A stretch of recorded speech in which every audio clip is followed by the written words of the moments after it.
Welcome to Whispered Pages, where classic tales return in soft, moonlit whispers. Tonight's story was written in 1837 by Hans Christian Andersen, a master of tender, dreamy fairy tales. The Little Mermaid is a tale of longing, sacrifice, and the quiet ache of loving a world that does not belong to you. This is not the bright version you may know, but the original, soft, sad, and beautifully human. Now, let the whisper begin. Beneath the deep blue silence of the sea lived a young mermaid with eyes as clear as moonlit water and a heart full of dreams. She was the youngest of 6 sisters, gentle and quiet, always listening to stories of the human world told by her grandmother. The world above, her grandmother whispered, is filled with light and stars. But humans live brief lives, like candles that shine brightly and disappear too soon. The Little Mermaid longed for that light. On her 15th birthday, she rose to the surface.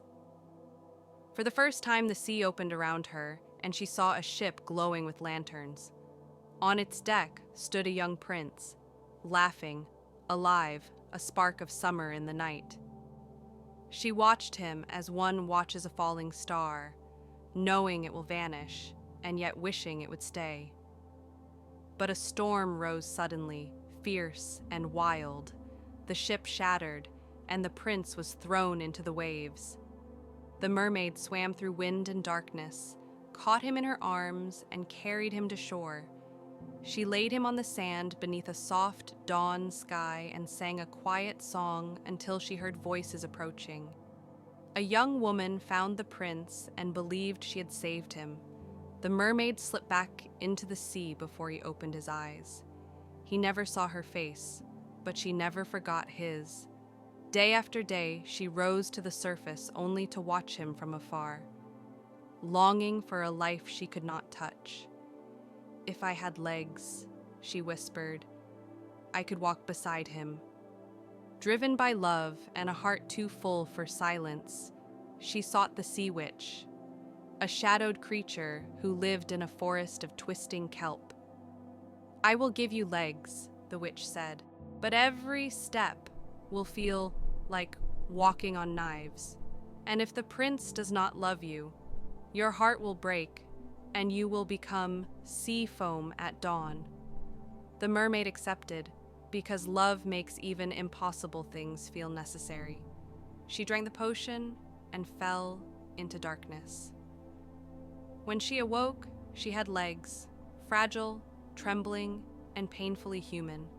The prince found her and cared for her kindly, but his heart belonged to the girl he believed had saved him. The mermaid stayed by his side like a quiet wish he never noticed. On the day he married another, the mermaid stood by the shore as her heart dissolved like salt in her own tears. At dawn, she stepped into the sea and felt her body become light, a shimmer of foam rising into the morning air. The sky glowed softly, as if the world had paused to remember her. And though she was gone, the waves carried her story the way the heart carries the echo of a love it could not keep.